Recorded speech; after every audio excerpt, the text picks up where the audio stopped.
ده كل اللي حصل. كده انت ما بتفكريش تروحي لحد عنده؟ امال اسيب اهلي يترموا في الشارع؟ ما تقلقيش عليهم، انا هبعت رجالتي يحموهم ومحدش يقدر يخرجهم. يا خديوي بقول لك هم قاعدين في ملكه، يعني العماره دي كلها بتاعته. هو انت ما بتفهمش؟ بيقول لك مرات الخديوي ام فارس، ما تخلص. ايوه حاضر لحظه واحده. ايوه يا حمزه. امشي انت يا ابني. عندي ست على البوابه بتقول ام فارس جماعه الخديوي. يعني انت عاوزاني اسيبك تروحي لحد عنده برجلك؟ انت بتتكلمي ازاي؟ لوحدها ولا معاها حد؟ لوحدها. دخلها. اتفضلي يا ست الكل. يا الف نهار اتفضلي. ابيض. طب انت عندك حل تاني؟ عندي. انا هروح اتكلم مع الراجل واخليه يطلقك. يا سلام، فيطلقني؟ بقول لك ايه، انا ما عنديش وقت، انا لازم ارجع دلوقتي.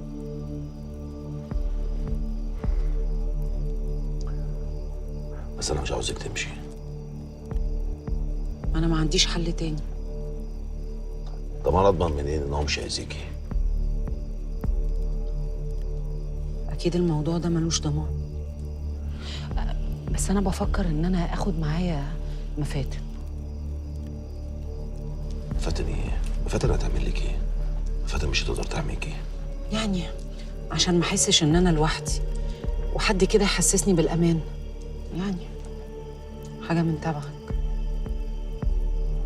الكلام ده مش ماشي معايا. انا هروح وابقى افكر في اللي انا هعمله. خديوي، انا لازم امشي قبل الساعه 12. الغزال انا مش هوديك ليه.